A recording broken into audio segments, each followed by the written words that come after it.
तो फ्रेंड्स, हम जैसे कि इंडियन कॉन्स्टिट्यूशन को कंटिन्यू कर रहे थे, उसी में हम पढ़ रहे थे उपराष्ट्रपति को। ठीक है, कल हमने उपराष्ट्रपति का कार्यकाल वगैरह सब कुछ पढ़ लिया था। आज हम पढ़ेंगे उसकी शक्तियां, यानी कार्यिक पावर, यानी वर्किंग पावर। ठीक है, तो दोस्तों दे रखा है राज्य का संचालन बिल्कुल करेगा साहब। राज्य का संचालन क्यों नहीं करेगा? राज्यसभा का पदेन सभापति है, उसको आप वहां का अध्यक्ष भी मान सकते हो, क्योंकि वो राज्यसभा का क्या करता है? संचालन करता है। तो राज्य का संचालन करेगा, बिल्कुल बात है। टोटल राज्य में जो भी वर्क हो रहे हैं उसका संचालन करना किसके हाथ में होगा? उपराष्ट्रपति के हाथ में होगा। अगला दे रखा है राष्ट्रपति की अनुपस्थिति उसके स्थान पर कार्य करना। कहने का मतलब है कि मान लो राष्ट्रपति उपलब्ध नहीं है, राष्ट्रपति संसद में उपलब्ध नहीं है, कहने का मतलब है कि राष्ट्रपति नहीं आया है, छुट्टी पर है, तो उसके स्थान पर कौन आ जाएगा? उपराष्ट्रपति आ जाएगा। स्वाभाविक बात है। उपराष्ट्रपति होता किस लिए? उपराष्ट्रपति का कार्य वही तो है। कहने का मतलब है कि जैसे आपने देखा है ना, क्लास में क्या होता है? तो हेड बॉय होता है, एक वॉइस हेड बॉय होता है, गर्ल होती है तो वॉइस मतलब जो वॉइस हेड गर्ल होती है, इस तरफ से होता है, वाइस बनाते हैं। कहने का मतलब है कि जो हेड होगा उसके नीचे एक और बनाएंगे, कभी बाई चांस वो नहीं आया तो उसकी जगह पे ये कार्यभार संभाल लेगा। ठीक है, अगला दे रखा है उपराष्ट्रपति सभापति का पीठासीन अधिकारी होता है। ये पीठासीन क्या होता है? अरे पदेन सभापति सुना है ना आपने? मतलब कहने का मतलब है इसको चुना तो जाता है उपराष्ट्रपति के रूप में और ये कार्य करता है अध्यक्ष वाला। कहने का मतलब है कि इसका जो इसकी जो पोस्ट है वो तो उपराष्ट्रपति की है और कार्य करता है कौन सा? अध्यक्ष का। तो वही तो पीठासीन मतलब क्या? पदेन सभापति, वही पीठासीन अधिकारी होता है। ठीक है, अगला दे रखा है जब उपराष्ट्रपति राष्ट्रपति के स्थान पर कार्य करता है तो उसे सभी विशेषाधिकार। कहने का मतलब है कि जब राष्ट्रपति अवेलेबल नहीं है 2-3 महीनों के लिए और उसकी जगह पर कौन कार्य करता है? उपराष्ट्रपति कार्य करता है। या मान लो कि राष्ट्रपति की मृत्यु हो जाए, अकाल मृत्यु जैसे हम बोलते हैं, तो उसके स्थान पर जो हाथों हाथ तो चुनाव नहीं हो जाएंगे, उसी के स्थान पर अगर उपराष्ट्रपति कार्य करेगा तो उसके पावर प्लस भत्ता, कहने का मतलब इनकम, उसकी जो सैलरी कितनी होती है? लगभग 3-3.5 लाख रुपए महीना। तो वो जो सैलरी है उस समय उपराष्ट्रपति को मिलेगी। कहने का मतलब उसका पद तो उपराष्ट्रपति का है, लेकिन वो वर्क कौन सा कर रहा है? राष्ट्रपति का। राष्ट्रपति की पदवी संभाल रहा है। ठीक है, तो वही कह रहा है यहाँ पे कि उपलब्धियां और भत्ते उपलब्धि किसके? राष्ट्रपति के। ठीक है, राष्ट्रपति के रूप में ही प्राप्त होता है। समझ गए? राष्ट्रपति के रूप में ही उसको भत्ता और उसके पावर प्राप्त होगी, ना कि राज्यसभा के सभापति के रूप में। अब देखो, वही बोल रहा हूं मैं, राज्यसभा का सभापति है वो, तो राज्यसभा का जो सभापति है उसकी जो सैलरी, उसकी उस सभापति की जो सैलरी उसकी आ रही है, वो सैलरी ना आकर उसको राष्ट्रपति की सैलरी मिलेगी, राष्ट्रपति की पावर मिलेगी। समझ रहे हो ना? वही समझाने की कोशिश कर रहा हूं मैं यहाँ। ठीक है, अगला दे रखा है यहाँ पे यदि उपराष्ट्रपति भी उपस्थित ना हो तो।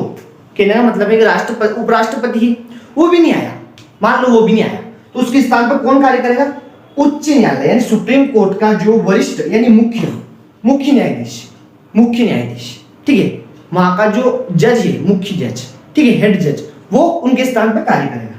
अब मान लो वो भी नहीं आया, होने को तो कुछ भी हो सकता है ना? नहीं आया तो कौन करेगा? वरिष्ठ न्यायाधीश, यानी कि जो सुप्रीम कोर्ट है उसका वरिष्ठ न्यायाधीश, सबसे बड़ा जज, हेड, वो वहां पर उसका कार्य करेगा।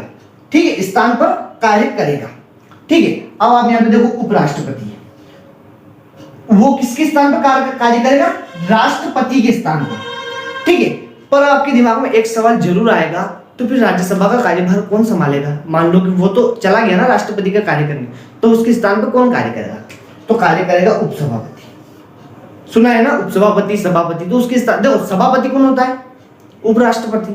सभापति होता है तो उपसभापति उपराष्ट्रपति के स्थान पर कार्य करेगा। ठीक है, आगे बढ़ते हैं। 8वें नंबर का पॉइंट है दोस्तों, राष्ट्रपति उपस्थित है या नहीं इसका निर्णय स्वयं राष्ट्रपति करेगा।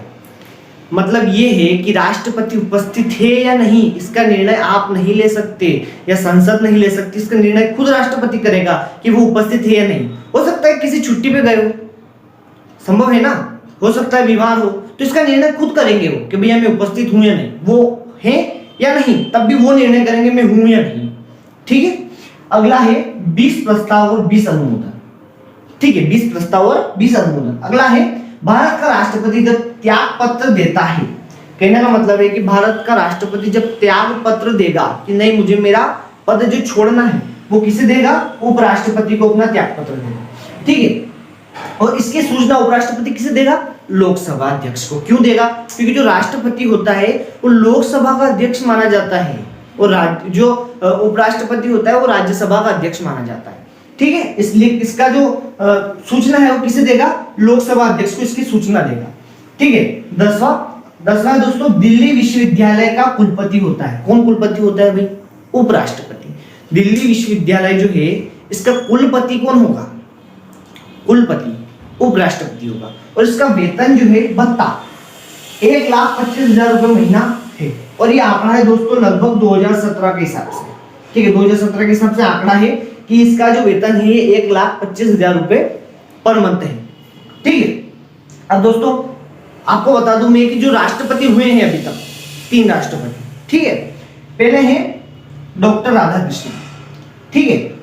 अगले हैं एम हिदायतुल्लाह साहब। आप इनको जानते हो, एम हिदायतुल्लाह साहब को। ये भारत के पहले मुस्लिम जो है जज हुए, मुस्लिम जज, भारत के पहले मुस्लिम जज यही थे, ठीक है। वो भी किसके? उच्च न्यायालय, ठीक है। अगला है दोस्तों डॉक्टर शंकर दयाल शर्मा। ये मध्य प्रदेश से बिलोंग करते थे, ठीक है। और भारत के लगभग 9वें-10वें नंबर के राष्ट्रपति रहे, ठीक है। स्पेशल पॉइंट दे रखा है दोस्तों, उपराष्ट्रपति के चुनाव संबंधित जो उपराष्ट्रपति का जो चुनाव होता है, उपराष्ट्रपति का जो चुनाव होगा वो किससे संबंधित होगा? एससी यानी सुप्रीम कोर्ट करवाएगी चुनाव। ये सुप्रीम कोर्ट से संबंधित होगा उपराष्ट्रपति का चुनाव। दोस्तों आज का जो हमारा सेशन है उपराष्ट्रपति का यहीं समाप्त होता है, ठीक है दोस्तों। और आगे भी आपको इसी तरह क्लासेस मिलती रहेगी इंडियन कॉन्स्टिट्यूशन की यानी भारतीय संविधान की। दोस्तों भारतीय संविधान को पढ़ने का जो सही क्रम है वो ये है कि आप लोगों को लेके क्रम पढ़ो। कहने का मतलब है कि अनुच्छेद मत पढ़ो। अगर आप क्रम वाइज पढ़ते हो, अनुच्छेद 1, 2 पढ़ते हो, तो ये गारंटी कि आप कभी भी संविधान को पढ़ और समझ नहीं पाओगे। इसको समझने का तरीका जो है वो समझने और तरीका यही है, समझने का तरीका कि आप उसको पर व्यक्ति लेके चलो। जैसे मैंने राष्ट्रपति को ले लिया, फिर उपराष्ट्रपति को ले लिया, तो कहीं ना कहीं आपके दिमाग में बात बैठेगी भाई अनुच्छेद राष्ट्रपति, अनुच्छेद 52 बताता है कि बात का राष्ट्रपति होगा। तो एक ये चीजें आपके दिमाग में बैठेगी कि हाँ, क्योंकि लोगों से अनुच्छेद पता करो। कहने का मतलब है ये उपराष्ट्रपति, ठीक है, ये पद है, इस हिसाब से आप पता कर सकते हो कि कौन से अनुच्छेद में क्या आता है, कौन से अनुच्छेद में इसका कार्यकाल आता है। तो दोस्तों समझ गए किस तरह से इसको पढ़ना है, मैं आपको किस तरह से इसको पढ़ाऊंगा। तो दोस्तों आज का सेशन ये समाप्त होता है। मैं मिलूंगा आपसे अगले वीडियो में, तब तक के लिए जय हिंद, जय भारत।